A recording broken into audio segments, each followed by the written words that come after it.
Welcome to Inspiring Entrepreneurs, where we deliver wisdom and valuable advice directly from Canadian business leaders. It's presented, as always, by BDO Canada. My name is Dan Delmar of TNKR Media. And my name is Michael Newton from BDO Canada. Today, Mike, on the podcast, we're talking about cybersecurity and a very important lesson for our guest today, Patrice Plante, Monsieur Cocktail. It really knocked him down, but he managed to get back up and start his business anew. And he's thriving now in both the consumer and the B2B spaces. Yeah, I agree. And cybersecurity is going to continue to be probably one of the most prominent issues we are all going to face as AI continues to move forward. And the world we live in is, virtually always tech. We're used to protecting ourselves against break-ins, car theft. We all know that doesn't work so well sometimes. So let's hope we can do better in the cybersecurity market than we can in the car thefts here in Canada. So Patrice founded Monsieur Cocktail. It took off during the pandemic when everyone was, I guess, at home and making cocktails. And then his challenge was, well, how do we grow and make this a B2B business well past and after the pandemic rush? So Patrice joins us about his inspirational tale in a moment and about some of the obstacles. And on the podcast version, he tells the full in-depth story of what's known as the president scam and how he was affected by that as well. So he's really brutally honest about a very sophisticated type of fraud, online, offline kind of hybrid scam that his organization was the victim of. So we get into that on the podcast as well. Then we have our BDO specialist talking about cybersecurity. Sacha Blasiak-Priestley, Director of Cloud Security, goes into the nature of these scams and how to defend against them. So that is all on the way. But first, news, Mike, and the big news is that all Canadians are getting a bit of relief. The Prime Minister announced the other day that there's going to be a bit of a 2-month GST holiday on many household goods related to grocery stores and baby clothes. And there'll be also a tax rebate of $250 sent out to all Canadians making less than $150,000 a year. So this, temporary tax break, temporary relief on the GST, hoping the government says to address affordability issues into the holidays.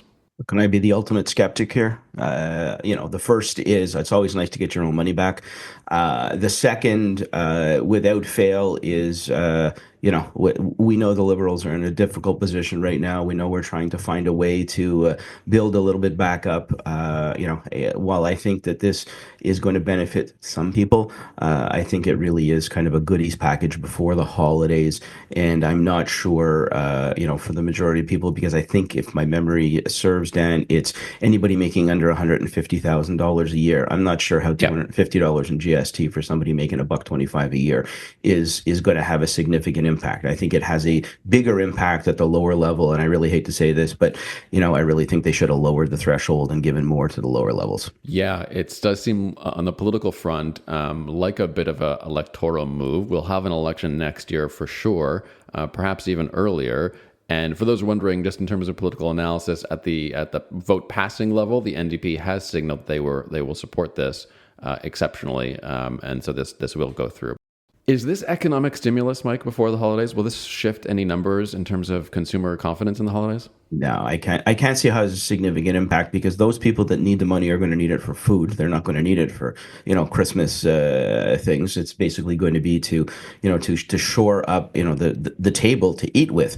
And I don't see how a $250 amount on somebody making $140,000 a year is going to change their Christmas spending or their Hanukkah spending or anything else. I really think it is more of a token event at the higher levels and, kind of geared at trying to hit a market that, if you're going to remember something from 2024, let's hope that you remember that the Liberals threw some money at you.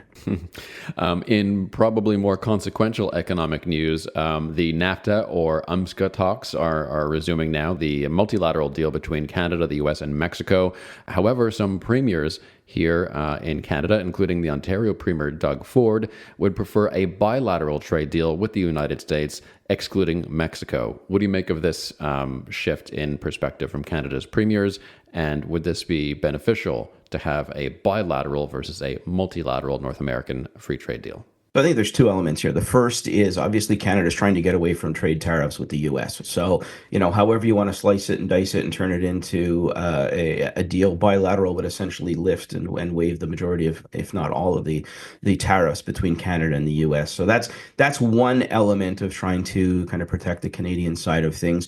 From the North American side, I know the US and certainly Canada as well have complained that Mexico has been a port of entry for cheaper goods, Chinese vehicles, some of the Russian-made stuff, so things that ultimately, at the end of the day, which is what people have been complaining about in the U.S. in terms of immigration, is no different in terms of where the goods are coming from. So, I think a lot of people see the southern border as more of an open door, and obviously any kind of bilateral trade deal between Canada and the U.S. hopefully protects a little bit to that degree. The Logic reports this week that Canada's market for initial public offerings, IPOs, may be making a comeback after a bit of a dry spell, and some industry insiders, the Logic reports, are expecting a bump soon, led by Montreal fashion retailer Dynamite. They launched an IPO a few days ago, $2.3 billion valuation. Their shares are now priced at $19 to $23 per share, and there are rumors that other big companies are on the way as well. Canadian IPOs, why the pop, why the optimism all of a sudden? Well, I think there's a couple of things in play here as well. And I think the first one is and as we've seen from our guests in the past, that Montreal continues to be a hotbed of technology and a lot of very exciting businesses. So from that perspective, it's positive. The other side that we have a tendency to forget, and we've mentioned this before, that Montreal has traditionally been, or Quebec has traditionally been, the biggest in dollars. Not necessarily, people say, oh, okay, well, we have a lot of transactions that have gone through on the mergers and acquisition side, the M&A side, but it actually leads in dollars as well. So that whether that is private equity money, everybody wants an out at some point that's going to invest, right? So you've got your entrepreneur whose out is going to be very different than the private equity fund that's come in to kick in. They have a very specific amount of time, and their out in many cases is an IPO. So I think what we're starting to see is a culmination of, I guess, fear from COVID, where not a lot was going on the IPO sector during a couple of years of COVID, to now an environment where we're sitting on a lot of built up talent and built up private equity money. Speaking of local IPOs, Shopify did theirs in 2015 and was among the most impressive Canadian IPOs in recent history. Their pace continues. And we did invite them on the program, by the way. We hope to catch up with Shopify at some point, but they remain elusive. The Ottawa headquartered firm up $2.16 billion in just the third quarter. So that's up 26% year over year. So Shopify, which helps companies grow online, kind of an all-in-one solution for e-commerce, they keep rolling on as people have trouble with their websites, and Shopify offers this really, really easy all-in-one solution. Yeah, it only is a sign of the times as we came out of COVID in terms of everybody went online to shop. I think if you took a survey of how many people actually go to a physical location during Christmas and Hanukkah shopping, you would be shocked to find out that there's an awful lot of people that don't set foot in a store anymore. So this will continue as the online trend for shopping continues to boom. This from Forbes.com, 3 long-term shifts behind the consulting industry's massive evolution. What are the main trends here in consulting? Well, consulting's always been one of those elusive components to the professional world, and yes, I know from where I speak. So, I think what we're really starting to see a lot of times is this shift in consulting is again moving towards the technology. So all in theme with our conversation today. But what it does is it brings a very different element to hires. Where in the past you were looking at, master's degrees, you were looking at, the very business-minded individual. What it does is it now shifts a lot of this to the technical player. So if you're going to play in that consulting market, you are now looking to hire not necessarily, financially backed individual, but more tech-based individuals, which is certainly a shift in the hiring practice. Though I'll give you a little bit of an insight that I'm not sure that's a shift across the board right now that people aren't aware of. I mean, I know even in our industry, from the accounting and tax side of things, we're seeing a shift towards more tech-based individuals in those professions. I mean, yes, we have consulting, and yes, we've been employing a lot more tech people, but the reality is we're starting to see it in the other sides of our profession as well, as we continue to move and drive forward on AI. And very interestingly, I was watching something the other day that they said the single largest industry to be affected by AI will be the accounting of industry. Interesting. I mean, as media consultants, I have to say that the tech and AI is helping everyone speed up their work all down the line. So I can imagine anything related to consulting. I mean, you have access to so much more data. You can do more stuff. From the client's perspective, there's less of an excuse for consulting hours being wasted with AI now, which I think is a big innovation as well. Yeah, and I think what we're going to see with AI is also going to push the consulting industry to be significantly more active in the execution of the plans that they build. I mean, for the longest time, the consultant's role was to analyze, help disrupt, and then the clients had to go forward and do everything themselves. I think there's much more of a hands-on approach coming from consulting. There was an old commercial, and I don't know if you remember this, Dan, but there was two consultants sitting at the end of a very long boardroom table, and the owner says, "Great guys, we're in with you. We start on Monday." And the two consultants laugh and said, "Start? No, we don't do that." So, I think we're going to see a major shift continue to go forward, because a lot of this implementation is going to require a much higher level of involvement from the consultant. So they're not going to be able to back away so quickly and move on to the next project until there's implementation that's being done. A couple of more items for the podcast audience now. Mike, from the Intergenerational File, this is from the Economic Times: why Gen Z professionals don't see managerial roles as a way up. Interesting. Why aren't young people looking at managerial roles? I think this is a dual philosophical shift here. I mean, we've been joking that we have been creating, managers as part of the Canadian and the U.S. economy over the last, few decades. That everybody wanted to become a manager. The synopsis of looking at this and going, hey, you know what? For every 10 managers, you need a manager. And for every 10 managers that manage the managers, you need another manager to manage the managers. This became, or for some people, this was a lifelong aspiration to move their way up into management. And in many cases, just overlooking people, not even doing the work anymore. So I think we're seeing a shift in that philosophy from Gen Z. And I'm not going to lie, I think part of it comes from, obviously, from COVID. And I think some of it also comes from the more individualistic approach to employment these days. And we see it from remote work, where, very difficult to manage a team properly when they're all remote. I'm not saying it's not possible, but I don't think we have certainly mastered that skill yet. A. B, some people don't want to have to manage that remote. If they're going to work from home, they would prefer to work on their own and do their own thing. And the article makes reference to individual contributors versus managers. All you got to do is look at the title. The individual contributor goes to, what we've complained a lot about is our society is very navel gazing and about themselves. So it seems only appropriate that they don't want to be responsible for a bunch of people, and they want to be responsible for themselves. This from Fortune: the soft skills crisis. 1 in 4 execs wouldn't even think of hiring an entry-level Gen Z grad. Fortune, by the way, decides to illustrate this with a young Gen Z worker with 4 or 5 different hair colors. Bit of a stereotype there. But nonetheless, the soft skills crisis, Mike. I mean, Gen Zs, young people in general, have stuff to contribute to an organization, but that requires some investment in time. It requires investment in time. I mean, first of all, when we're talking soft skills, just to clarify, we're talking communication, collaboration, and adaptability. Well, for anybody that either started working or was in a position of any kind of influence at a young age during COVID, these were not skills that were learned, remotely or during a pandemic. So it's hard to say that, you can expect that kind of information, because it's going to require significantly more time spent on their part in order to learn these things, because it's not something that they're picking up through osmosis on site. Many moons ago, when I started at Fuller Landau, I remember my first 2 years being a plethora of knowledge, and not about the accounting industry, but about people, communicating, watching, what to say, what not to say.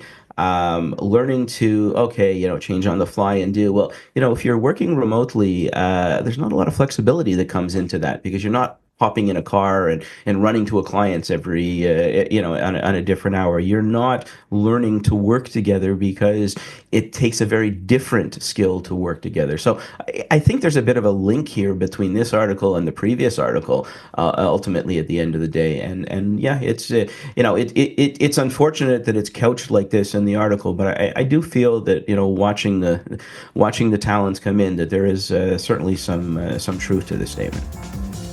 You can read more thought leadership and expert advice from the BDO team at bdo.ca. Let's get right to our guest. His name is Patrice Plante. He's the president and founder of Monsieur Cocktail. Patrice, welcome to Inspiring Entrepreneurs. Thank you so much for having me, guys. I'm stoked. I got to ask you about unicorn syrup. We'll get there in a second.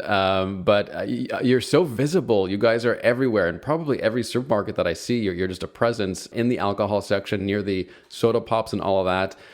Tell me first, what is Monsieur Cocktail for those who haven't experienced it? So, Monsieur Cocktail is a dream based on moments that we have with friends. Every time you have a great moment in your life, when you have a profound conversation with a friend, you're at the parties, there's always a glass there.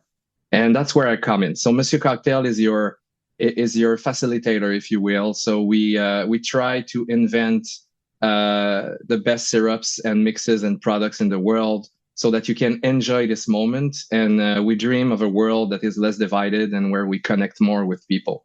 And we think the glass is the way to go. So from your perspective, you're not selling alcohol, you're selling the mixer, right? Just to clarify from everybody's perspective. Exactly. So we're mixing everything. We're offering everything that is not alcohol. So mixes, syrups, and non-alcoholic products also. Yeah. You started back in 2015. How did you get this off the ground? You just kind of gave us that hope or that dream that everything revolves around the glass. How did you manage to put this into motion? Oh, I wasn't aware of what I was doing, for sure. I was like so passionate. I started behind the bar at 30 years old. So I used to work as a web designer for the government. And at 28, 29 years old, I decided to leave everything behind and go to kitchen school. And I just became passionate about the restaurant industry as a whole.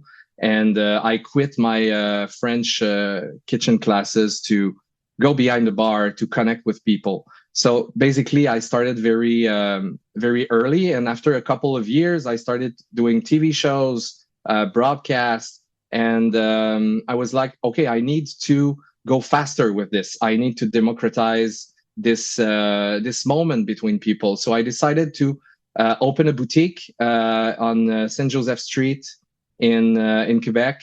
And at first, I just wanted to make a little market study. So I was in the boutique every day, talking to people about cocktails and what they were looking after. And that's where I had the ideas for the syrups.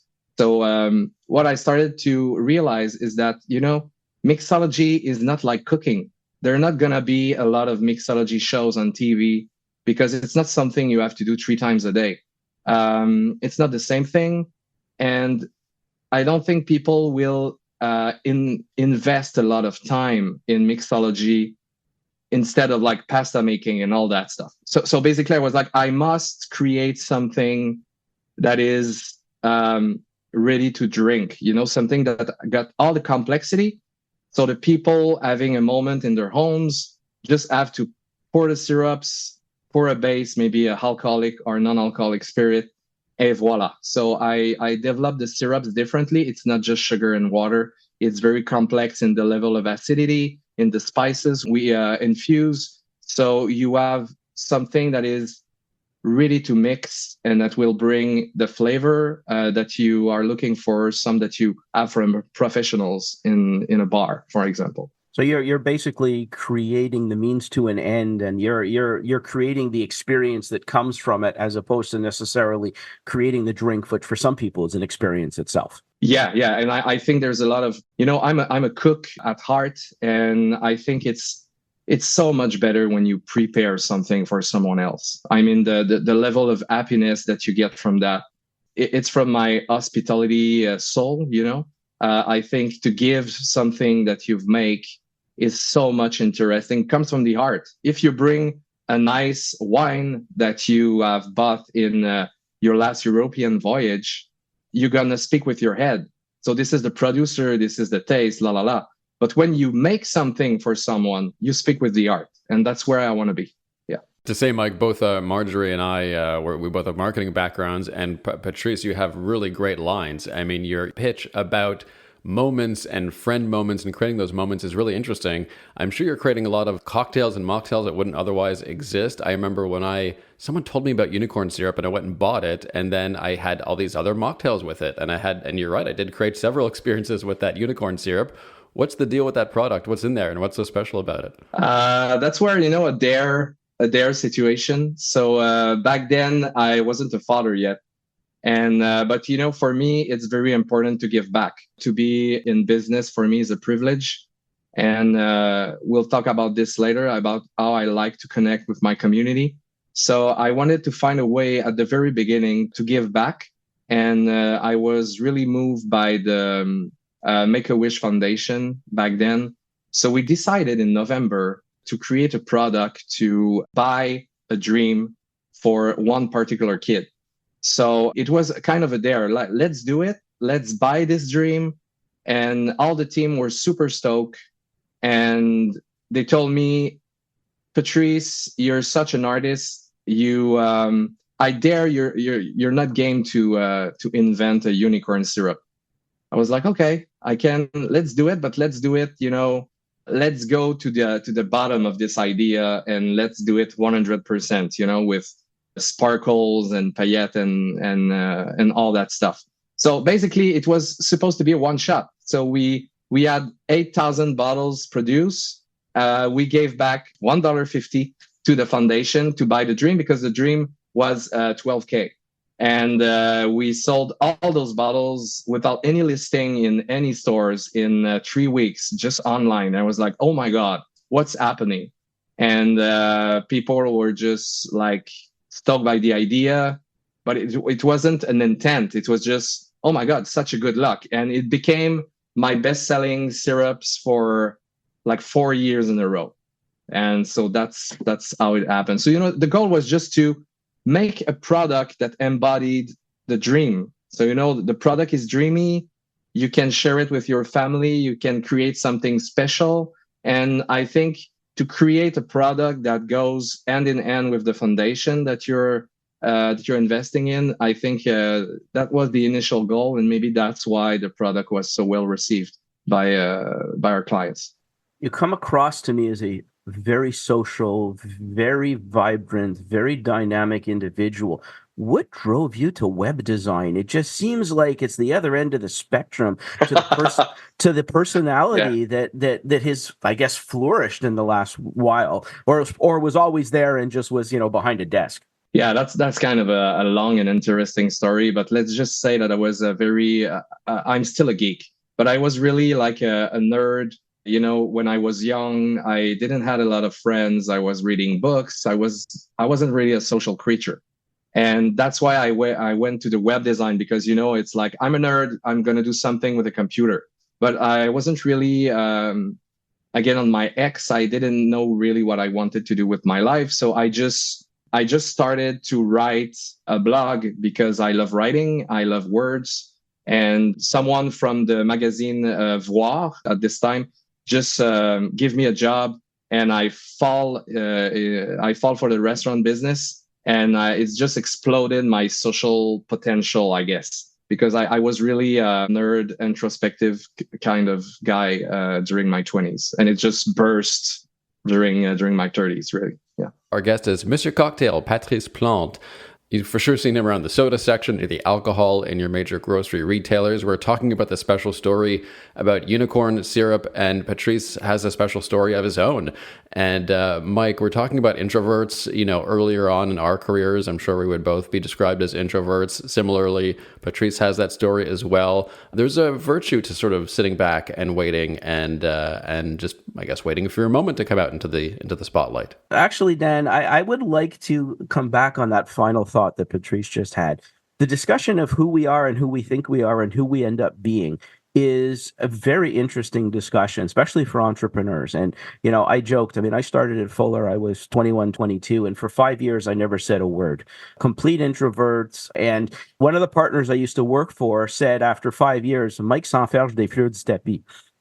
Like, and I realized that there's something there that I wasn't letting out, or I wasn't doing something with, and learning to play the game or doing whatever. And I think it's an important element, because I get a lot of young professionals who talk about, well, that's not me. I can't talk, or I don't want to be part of things, or I don't want to get outside of my comfort zone. And listening to Patrice, a part of this to me is you getting outside of a comfort zone, who you thought you were, into a new environment, which I think is an interesting element. Yeah, and I had a very personal experience that sparked that threat in me. Like the importance of life. We're not here for a long time, and it gets at 28 years old. I just realized that I was living to the fullest when I was not in my comfort zone, and I started to try to catch back. That feeling when you enter school for the first time as a little kindergarten child, and I just strike my fears one by one. So going to talk to someone I don't know, doing I have a blank parachute. I was about the same age, Patrice, when I realized I was not going to get anywhere at 27 or 28, being the introvert that I was. So very interesting, as we look at all of this and the number of people, and I think getting outside our comfort zone is huge, whether you're an entrepreneur or not. I think for a young person working their way up, I think we grow up and our parents and our friends and everybody around us tell us that this is who we are to a certain degree, and then we need to create our own environment. And I think breaking out of that shell and seeing who is under there, just because we grew up an introvert doesn't mean we can not break out of that. Some days, I'll be honest with you, I'm still waiting for my Academy Award for all the days I've come across as being social and outgoing and friendly, when I just as soon be sitting on the couch watching TV next to the dog. But hey, at a certain point in time, there's something to be said, I guess, for both of those revelations and awarenesses and epiphanies as we age. Patrice, your story, your parcours reminds me a little bit of my own, and to give you a much bigger compliment, a little bit about Ricardo's as well. We spoke to Ricardo last season, and he mentioned how media helped him develop his own identity as an entrepreneur, and how it really kickstarted and fueled his motivation to create the brand. I think there's some of that in you as well, right? Yeah, totally. We are social creatures, and for me, it was the bar industry. When you're behind a bar, all the attention is on you. So I had to come out, and I just discovered that all this time I was longing for connections. I love human beings. I love this kind of adrenaline that comes from a new conversation, meeting new people. And I think that was the big kickstart for me to realize that I was blocking myself from the beginning, and to get over my comfort zone was where happiness, discoveries, and a nice connection happened. Yeah. I'm still chuckling behind the scenes here that the web designer turned bartender turned entrepreneur is who's sitting in front of us as we have this conversation. I don't think it's all been easy. No doubt you start a business, and there's a lot of trials and tribulations along the way. COVID provided great opportunities for a lot of people. I think you've experienced the highs and the lows that came from that. Why don't you give us a little bit of insight into the good and the bad, I guess? Yeah, totally. I think we all had a lot of bad times, and I think it's very important to be honest about the fact that it's difficult to be an entrepreneur on a daily basis, and it has highs and lows, and big rewards and big moments where you just try to row against the storm. So basically what happened for us is a big bubble. So during the beginning of the pandemic, first the sales dropped, and then everything exploded, and it was very hard to get our ingredients, to get the bottles and everything to meet the demands. So we had to hire too fast. We had to grow too fast in a short span, like 1 year, 1.5 years. And after this bubble, and when we got hit by inflation, I just warned my team. I was like, this was a bubble. This is not because we are super talented and we are magician. This was because of the, of the events that transpired. And just watch, because we're gonna have some comeback and the sales are gonna decrease. So I think I was a realist in this, but I didn't plan at all for the big decrease in our sales, because we're kind of a luxury. We're not a basic good.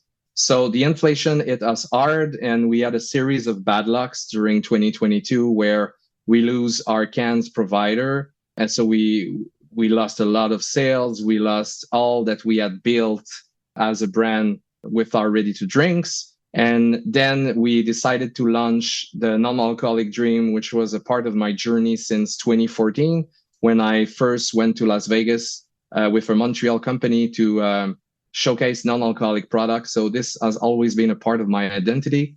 We wanted to launch during 2020. Because of the pandemic, we postponed. And when we launched in 2022, we had big problems with our recipes, because I always try to think outside the box. So I always take huge risks, because I don't do it as the other would, if you want.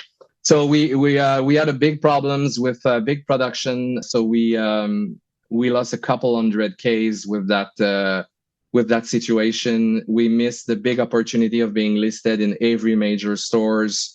And that was at the end of 2022 and beginning of 2023, when we were really fragile. I got hit by the president fraud, and I had all my money and all my credit stolen from me in 3 hours.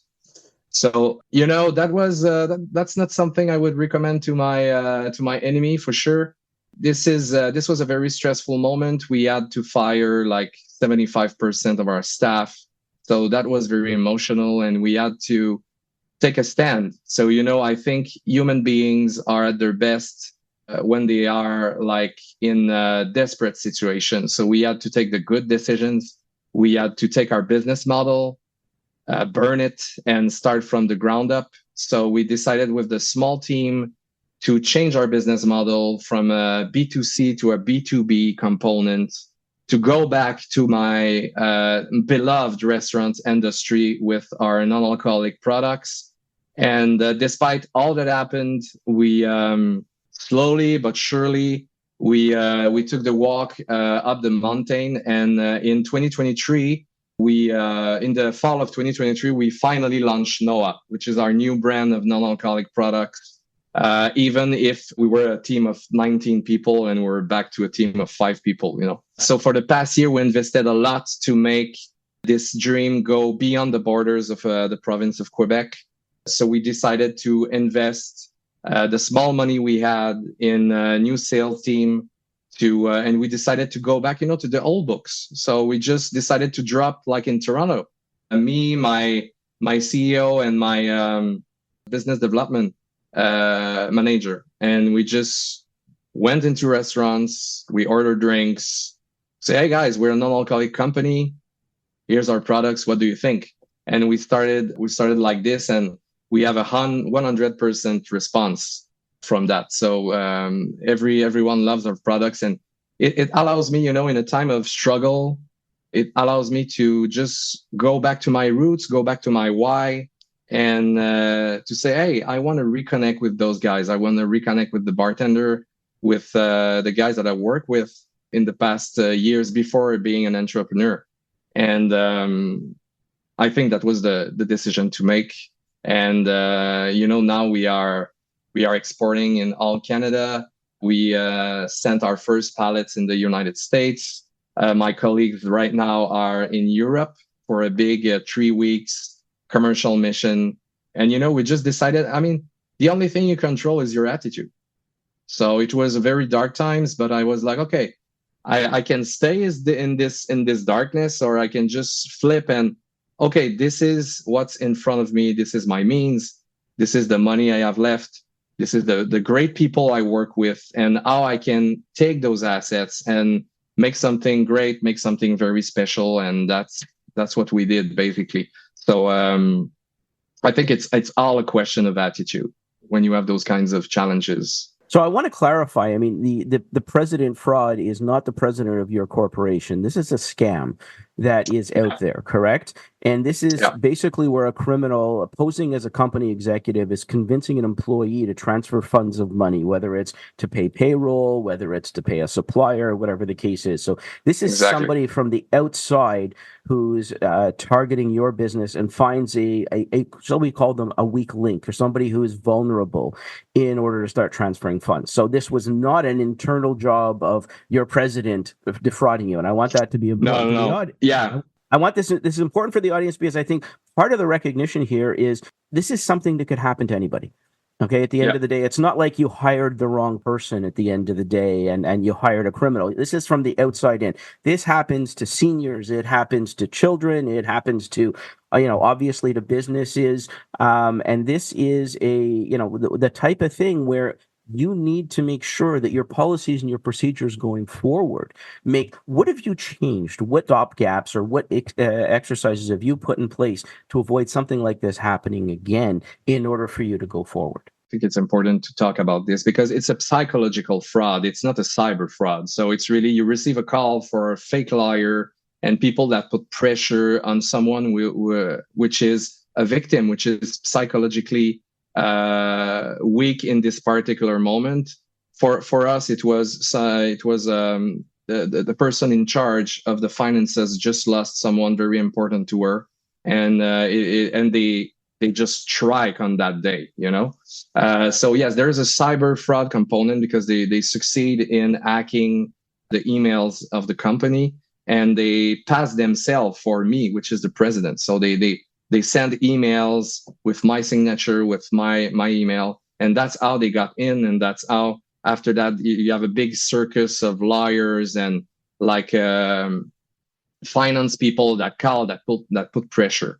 What is very important with this is you have to trust only someone that you can see and that you can speak directly in the physical world.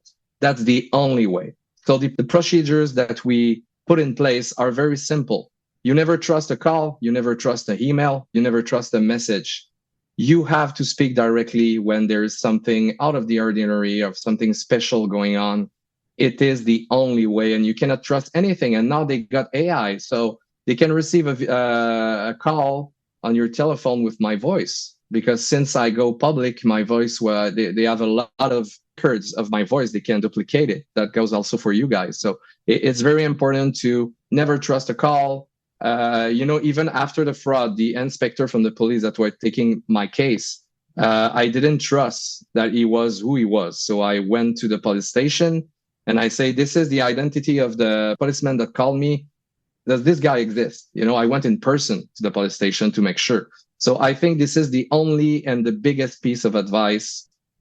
Always make sure that any orders are confirmed in person in the physical world.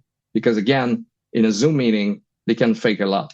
So they are professionals. I mean, it's $1 billion industry just in Canada. Those guys trap a Canadian business every 2 or 3 days.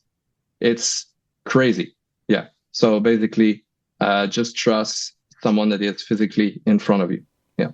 That is, it was an intense experience for you. A very sophisticated scam, an attack really by really tech-savvy fraudsters working a bunch of angles at the same time. So it's not just sort of you click on a bad link and something happens. We're talking about a malicious attack. So it reinforces the notion that online security is not just one password change. It's a whole lot of different things. But you came back from it, right? So Patrice, how have you bounced back? And I take it it's a more gradual, cautious approach. So we're still on a pretty small team. All this experience just bring me some wisdom. So now when we grow on a very very slow pace, and it's so all my spending are controlled, and we try to not go back to this situation ever again.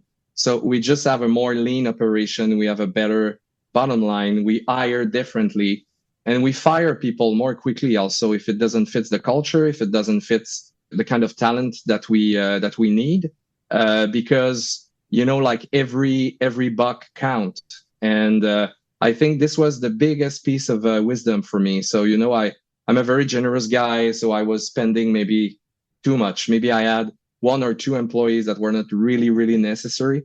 So yeah, we're still a small team. We're like with retainers, we're 8, 9 now, right now. Yeah, 9 employees right now. Basically, we bounce back by having more control on our operations, more control on our bottom line, more control on our spending. And we had also to go from a kind of big production mentality to a more agile one. So now we are having only small batches. And so the cost of every one of our products is higher, but we don't have a lot of inventory. So we took less risk every time. So that's just a new kind of way to do business. And I think we're not the only ones. I think everyone had to do this. I spoke to a lot of entrepreneurs in my field, and they were like, oh man, we lost like 1 million. We lost like $500,000 in inventory. We had too much. We had too big offices and etc. So I think the first piece of advice is always trying, even if you're big, always try to have the smallest expenses possible. And we bounce back by modifying our business model to go more B2B and having like new opportunities, because we were just in the grocery stores when all this occurred. And now we also serve big chain restaurants, hotels. We have more distributors than ever. So it's people that just do online, people that just do a certain part of fine grocery stores, etc. So we bounce back by multiplying the business opportunities. And so we're not as big as we were during COVID, during the bubble, but I think we are a much healthier business when you look at the number. We are leaner, we are more efficient, and we're super organized. I mean, it's crazy how we are organized now. So we had to do those homeworks because there was nowhere else to go when that happened. No, very impressive example of not only facing adversity but recovering and then coming out even leaner and meaner afterwards. Congratulations on that pivot. And speaking of grocery stores, you mentioned them. I mean, grocery stores are like a marketing landscape on its own, right? A big part of your success is having that grocery space. Tell me about the challenge of getting that new novel product into the grocery stores and carving out a space which is also kind of at the far end of the grocery stores, kind of ignored. And there's a certain opportunity there, right? Yeah, I mean, I saw an opportunity there as I see one now. Like the syrups, the craft syrups that we make, they're still not in the grocery stores outside of Quebec. So we kind of created this space. But oh my God, I remember my first meeting. I was meeting with all the big guys at Sobeys and Metro and Loblaws. And I was just a kid. I was just pitching a dream, but I wasn't still aware of, all the margins, how it works with like the distributors and like the percentage that you must give back to the chain and everything. So basically my speech was this one. I was like, I'm creating a new space. This is a new pie. I'm not taking a piece of the pie that you guys have already on the shelves. I'm creating a new one. And even if this pie is just a couple million, we're going to create a new pie, and there's going to be new businesses coming in that space. And I pitched that I was like, mixology is a moment, is something that you have before a meal, after a meal. People are going to go to the grocery stores for that. And they're going to want to shop for lemons and fruits and fine herbs. And I was like, let's create that new space. Let's create a space where people that want to do cocktails at home will have a section for themselves. And basically that's what I pitched, that we were creating a new pie in the sales of the grocery stores, because people were going there every week. So you have to sell where people go, right? So that's what we tried to do. We hired a small team that was going door to door and creating those space on the floor, trying to, it's kind of the jungle in the grocery store. So you have to create your space. You have to be creative, and I think that's what we did. The marketing is more where you put your products. Will the people see it? So that's why. So all our decisions on the marketing front, the labels, the colors, the contrast, was to attract attention on the floor space. Interesting. Mike, you're carving out a spot for yourself in the grocery store when you're causing other purchases. And I remember, not buying tonic water for many years until I had the unicorn syrup, and then I put them together, and, now I'm buying other stuff because of Patrice. I think part of the exercise is it goes back to a book from years ago, which was, Red Ocean, Blue Ocean, which was ultimately at the end of the day, right? You're going to create something in the blue ocean when there's nobody around. As all the sharks start to move in, the red ocean refers to the blood in the water. So now you've got competition. How do you move yourself back out to blue water? And essentially by creating more buys of other products, you're also creating a much bigger need for who you are over just your product itself. And I think it all goes to, we don't have a lot of time. Modern life is so fast. So I think if you can find everything you need in one space, you save time for everything else. So for me, it was super important that, I was like, someone who wants to make a cocktail, they have to go to a fine store where they sell specialty syrups. After that, they must go to a liquor store to buy the booze. And then they have to go to the grocery stores to buy lemon and sugar. And I just pitch, why not try to have a one-stop shop that people are already doing every week, because we need to eat. So, yeah. Why did you hire and how did you hire a CEO? I mean, you moved into a space where you were president. We determined before that you did not defraud yourself under the president scam, so that's a good thing. And now you've hired a CEO. What was the purpose behind doing that, and what's the differentiation in your mind between hiring a CEO and your role as president? For me as well, so I'm still president and founder. So basically, CEO can be used for a lot of job. But basically, what I needed was to not bear all those challenges alone, and to have someone that could help me on the operational front and the logistics. So I think we always have to be very transparent with ourselves and to see the reality as it is. And the truth is that my strong suit is sociability and creativity and marketing and all the artist stuff. And I'm still doing the R&D of all my products in my kitchen, and doing all that in plus, and doing the logistics and the orders was beginning to be so heavy on my shoulders. So I just raise my hand and say, hey, I need help on that front. I need someone that is specialized on operationality and team management and human resources. So I already had my eyes on a guy that I just keep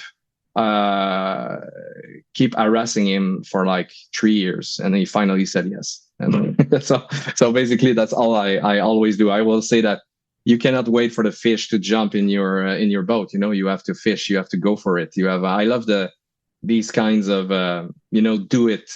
It's the only way to get something out of the execution of things. Like the Nike line, just do it. True sign of an entrepreneur. So I'm going to leave you with one last question, and this may be a yay or a nay. You'll let me know what's next. I mean, obviously you're a gentleman who is constantly thinking, constantly looking to evolve, constantly looking to reinvent.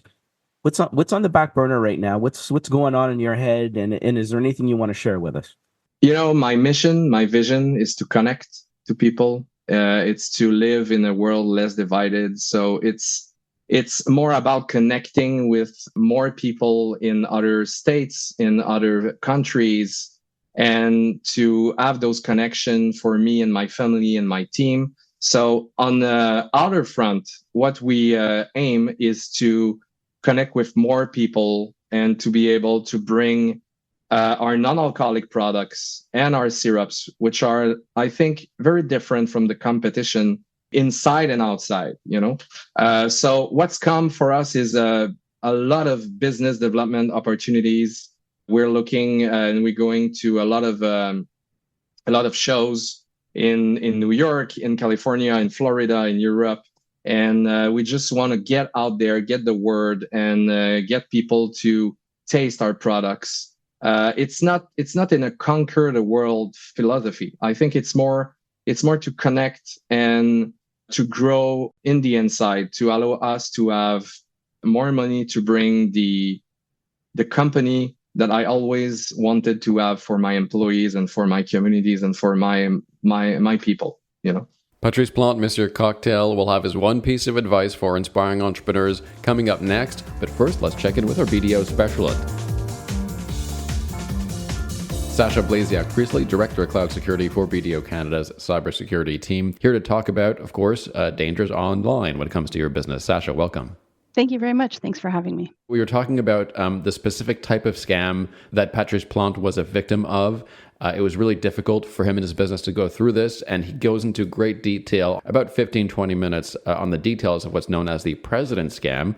Sacha, what kind of sophisticated scam is this sort of president scam phenomenon, and what should entrepreneurs be aware of? So typically this type of scam, it's called the president scam because someone from kind of the C-suite or the leadership team is being impersonated. So they've contacted an employee. Typically, a threat actor will contact an employee and ask them rather urgently, whether that be changing some banking information for a supplier or transfer money really quickly. The key hallmark of the scam is really that urgent act with urgency. And we're seeing a lot of clients that we're talking to that have either been a victim of this scam or have identified this as a scam that's happening within their organization.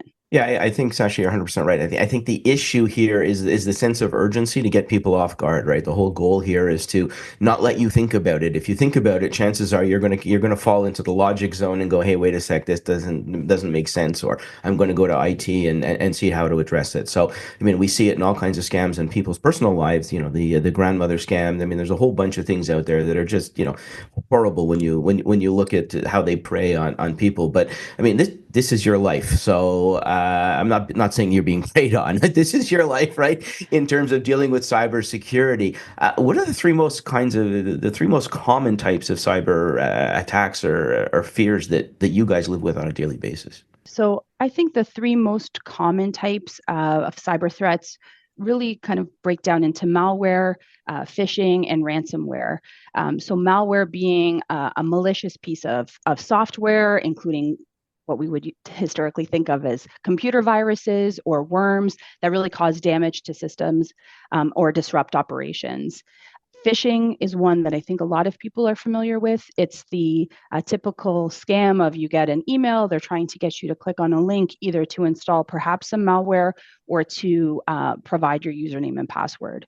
And then ransomware is in the news a lot. A lot of the data breaches that we've seen or a lot of the interruptions to operations we've heard of have occurred because of ransomware. So it's a type of malware that encrypts the system, so it locks all the files so the files can't be used. How often do you see the ransomware? I mean, over the years, I've seen it a number of times with clients, and you know, unfortunately, I think there's a different school of thought as to how to address it. Some people say, you know, pay the small amount and move on. Some people say never pay it. What do you see? So we've seen ransomware. Ransomware has been on the rise for years now. It is a large business. I mean, in the cyber crime world, it is big business. There's actually something that's known as ransomware as a service. So people can go out and try their hand at ransomware. You can purchase the malware on the dark web. You can purchase a list of targets, and you can try sending it out and see who's going to pay you. When it comes to payment, it's really a difficult decision that organizations make. Some, like you said, have a kind of staunch position where they say they don't pay ransom as a policy. And then others, it depends on the impact to their system. I think the word of caution is, you know, just because you pay doesn't necessarily mean that you're dealing with cyber criminals. They're not necessarily always, you know, the most ethical when it comes to payment. So really, there's a lot of things to consider when to pay a ransom or not. So you're saying there's no honor among thieves. Now that just that dispels an old myth. Correct. Dan, I think we have a future show, the burgeoning entrepreneur of malware people. Yeah, it's cyber. It's kind of disturbing. So I mean, you know, you see one side. Obviously, part of the world you live in is to address how to protect corporations and individuals. And I think a lot of people forget that their home computer that they may work on, which is the same one that they log into for work, has implications. How do people protect against this? So for organizations, it's a typical what we call a multi-level approach. So we want to make sure that you have controls, specifically technological controls, kind of at every layer where you're operating. So for example, like you mentioned, you have a computer, whether it be at home or your work computer, that probably has a piece of software on there that's designed to detect maybe some malware, sometimes even ransomware, as if it was to get onto your system. For organizations, we always talk about what we call cyber hygiene, making sure that the systems that they use are being patched. So software companies will release patches if they notice or they've discovered or someone has reported a security bug with their software. They will release patches for you to apply so that you can keep that up to date. And then, conducting audits on their own environment to see how that works. There's services, some that BDO offer around what we call penetration testing. So you act as a hacker, you're trying to get into an organization, and it's all around testing. You want to see and you want to find all of those vulnerabilities and all those weak spots and the holes in your systems before the hackers do. So, we look at this and we say, like anything else, somebody's always trying to build a better mousetrap, right? I mean, as we catch up to the illegalities of what people are doing, somebody's always trying to be ahead of the game. Where do you see the future of cybersecurity going? So we've already seen with the adoption of AI. So everyone, I think, in their personal lives has started to hear about things like ChatGPT or Copilot, and using them for their own productivity, whether it be in the workplace or as part of their personal lives. Threat actors are using the same AI technology to help continue to evolve their sophistication. So we talked about phishing emails. Historically, we would say, look out for bad grammar, look out for misspelled words. Now they're using AI to craft very detailed and targeted emails. So it's getting harder and harder for the average person to detect. But on the other side, on the defense side, we're using AI to help us detect that type of behavior and any of those anomalies so that we can, again, detect things really quickly and contain any damage. So, I mean, obviously for the user, the ordinary Joe like me that's working on stuff, when I come across anything that may look suspicious, my first move should be reach out to IT and see what they think, I guess, at the end of the day, right? It's not about me trying to fix the plumbing at home when a little water dribbles out of a pipe. I can see what that is, but in this area, I'm not going to be able to identify this myself. Absolutely. Anytime you see anything that you think is suspicious or out of the norm, definitely report it to your IT department. Like I said at the beginning, anything that really requires you to act with urgency, like you said, you don't have time to check, make sure you take the time to verify. If someone calls you, call back the number that you know. So if it's your bank or even your IT department, make sure you hang up and you call a number that you know. Again, it's always that verification step that will help. The president scam strikes me as a sort of hybrid online-offline scam. What's the best way to defend against that? Because you have your online phishing component and you also have someone committing fraud and impersonating someone in sort of a very old school offline kind of way.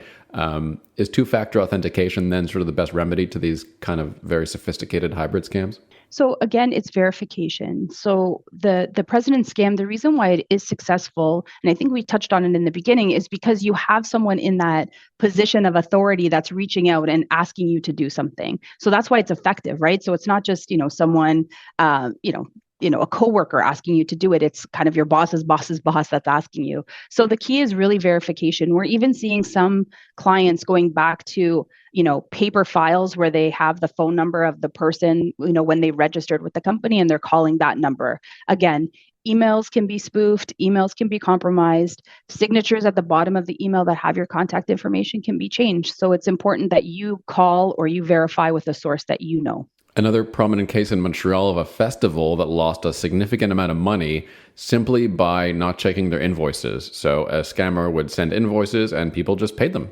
That's right. And we've seen that too, where again, if you typically deal, you and I, Dan, exchange emails all the time. So all of a sudden my email account gets compromised and the threat actor takes over. The first thing that they do is they're going to look through that correspondence between the two of us and they're going to mimic our relationship. So it is very difficult, again, to see some of those nuances. We had a client that actually detected that something was changed because the signature of the person that they typically dealt with changed. The phone number changed, and I think contact information changed. They caught on that. So it's all about vigilance, and I understand that it's getting more complicated, and we're asking people to do a lot. But anytime something seems a bit strange or something's changed, always make sure to verify. Sacha Blasiak-Priestley, Director of Cloud Security for BDO Canada's Cybersecurity team. Thanks so much for your expertise today. Thank you so much for having me. You can read more thought leadership and expert advice from the BDO team at bdo.ca. And now as we come to the end of our show, let's turn to our entrepreneur, Patrice Plante, Monsieur Cocktail, and ask him for his one piece of advice for inspiring entrepreneurs. Please, Patrice. Yes. Guys, I want you to start thinking big. I want you to start thinking small. I think there's a lot going on in the entrepreneurship world where we just see the guys that succeed and have like 3 boats and a lot of money and they were lucky, they have a good life. But there's also a lot of entrepreneurs that do their thing every day, every morning, and they do great because they think for the communities. So the goal is not to start having big dreams. It's just to start thinking about your people, your world, your neighbors, the guys in your community. You can create the best company in the world for your employees, for your people. And you can grow, but you can grow in the inside instead of the outside. So I always think it's important to remember that you can create a life that is unforgettable, that is magnificent. You can be on your why and having a smaller company, but that is super big on the inside. Nicely done, Patrice. So goals before dreams, and really a fantastic story of adversity, bouncing back, and again, improving your model even after that pandemic adversity. Mike, great story. Am I the only one here thinking of the 1998 Tom Cruise and Brian Brown movie called Cocktail as we finish off the show? Got to tell you that not only has that inspired Patrice, I did go online and make an order for my wife's birthday, and the reality is, I think the endeavor to move forward after the pain and come out on the other side is a life lesson that some people never get to really experience, and those that do come back stronger and much more resilient going forward. So power to you for all you've been through, and keep up the good work. Thank you so much, Mike. Thank you so much. Great job. Patrice Plante, president and founder of Monsieur Cocktail. You can find him in your grocery store. A reminder, you can subscribe to Inspiring Entrepreneurs Canada as a podcast on iHeartRadio, Spotify, Apple, or your favorite platform. And we'll see you back here next week. Thanks, Mike. Thanks, Dan. Think Big. TNKR Media. Good talk.